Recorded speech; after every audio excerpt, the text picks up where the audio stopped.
Hello everyone, जय Hanuman. JEE main का paper अब कुछ दिनों में चालू होने वाला है। बात करते हैं कि आखिर एग्जामिनेशन हॉल में आपको किन किन बातों का ध्यान रखना चाहिए और पेपर अटेंड करने की स्ट्रेटेजी कैसे फॉलो करनी चाहिए। जेईई मेन के अंदर सभी को पता है 75 क्वेश्चन आते हैं, लेकिन वो 75 क्वेश्चन हर किसी बच्चे के लिए नहीं होते हैं। 75 क्वेश्चन उन बच्चों के लिए होते हैं जो सारे सिलेबस को कंप्लीट कर चुके होते हैं। यानी जब भी आपके सामने 75 क्वेश्चन आए तो आप उसको लेकर परेशान मत होइए। आपके लिए हो सकता है 40 क्वेश्चन हो, 45 हो, 55 हो, 30 क्वेश्चन हो। यानी पेपर के अंदर राइट अप्रोच होना बहुत जरूरी है। आपके पास एग्जामिनेशन पेपर के अंदर 3 घंटे होते हैं। शुरुआत का 1 आवर कोशिश करिए कि आप उन क्वेश्चन पे ही अपनी एनर्जी पूरे तरीके से लगाइए जो 75 क्वेश्चन के अंदर आने वाले क्वेश्चन आपके अंदर बिल्कुल प्रॉपरली एक्यूरेट हो। यानी सबसे पहले हमें राउंड 1, राउंड 2, राउंड 3 के मेथड को यूज करना चाहिए। राउंड 1 का मेथड ये है कि आपको आते हुए क्वेश्चन पे सबसे पहले अपनी राइट एनर्जी लगानी है, क्योंकि वो क्वेश्चन आपके एक्चुअल बनने कंडीशन में होते हैं। कोशिश करिए कि राउंड 1 के अंदर ऐसे सारे क्वेश्चन आपके टच में 75 क्वेश्चन में से जरूर आ जाए जो क्वेश्चन आपके एक्यूरेसी में आपसे बन रहा है। अगर आपको लग रहा है ये क्वेश्चन टाइम ले रहा है, अभी दिमाग में नहीं आ रहा है, आने की कंडीशन है, तो उसको मार्क फॉर रिव्यू में डाल दीजिए। कोशिश करिए कि 1 आवर के अंदर आप केवल इजी क्वेश्चन अटेम्प्ट करें, जिन क्वेश्चन में आप उलझते नहीं है, जिन क्वेश्चन में सब्जेक्ट है, चाहे वो फिजिक्स हो, चाहे केमिस्ट्री हो, चाहे मैथ्स हो,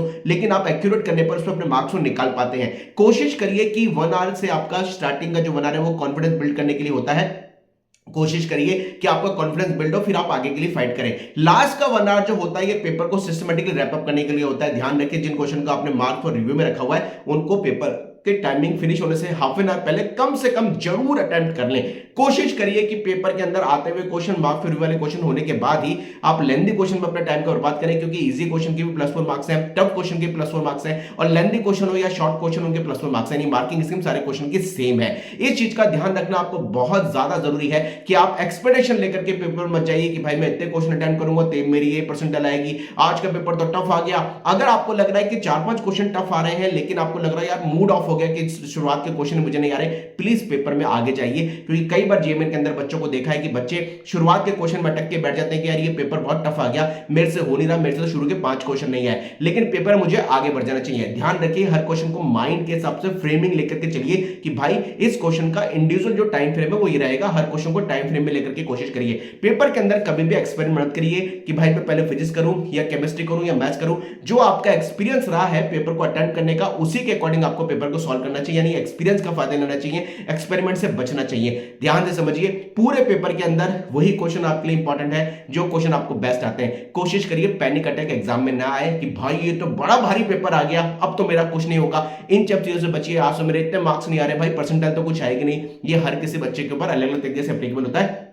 जेईई मेन के अंदर कई शिफ्टें होती हैं जो बहुत इजी होती हैं, कई मॉडरेट होती हैं, कई टफ होती हैं। तो हो सकता है कि आपकी शिफ्ट इजी हो तो आपको लगे यार ये क्वेश्चन तो बहुत इजी आ रहा है, फटाफट फटाफट करो। नहीं मेरे भाई, सिली मिस्टेक से आपको बचना चाहिए। क्वेश्चन कोशिश करिए कि नेगेटिव मार्किंग ना हो, सिली मिस्टेक ना हो। तुक्का भी लगाना ना भाई तो 50-50% के हिसाब से तुक्का लगाइए। 4 में जब आपको लगे कि यार 2 ही आंसर ऐसे जो होने की कंडीशन में आ रहे हैं, एक्यूरेट बन रहे हैं, तो तभी तुक्का लगाइए। 4-5 क्वेश्चन में तुक्का लगाना बहुत अच्छी बात है, क्योंकि वो रैप अप करके जब देखते हैं तो मार्क्स बढ़ जाते हैं। लेकिन भाई लूज हैंड से कभी भी पेपर को अटेंड मत करिए। अगर आपको लग रहा है कि ऑथेंटिकली क्वेश्चन बन रहा है तो ये अटेम्प्ट करिए। तो भाई ये कुछ चीजें अगर आप एग्जामिनेशन में फॉलो करेंगे ना, आपको 101% फायदा होगा। और एनटीए कहती है कि 20 मिनट पहले आपको इंपॉर्टेंट इंस्ट्रक्शंस मिल जाएंगे। और एनटीए कहती है भाई जब पेपर खत्म हो जाए ना तो समरी जरूर देख लो, क्योंकि कई बार देखते हैं कि बच्चों को लगता है यार मेरे तो इतनी परसेंटेज आनी चाहिए थी, मैं तो इतने क्वेश्चन अटेम्प्ट करके आया, रेस्पॉन्स शीट पर उसको डाउट होता है। तो कोशिश करिए जब पेपर खत्म हो जाए एक बार अपनी अटेम्प्ट की हुई समरी को जरूर देख लें। मार्क फॉर रिव्यू के क्वेश्चन को कहीं मत छोड़िएगा, वो बहुत इंपॉर्टेंट होता है। कई बार बनने कंडीशन में होते हैं, लेकिन उसका आंसर दोगे तभी आपके मार्क जुड़ेंगे।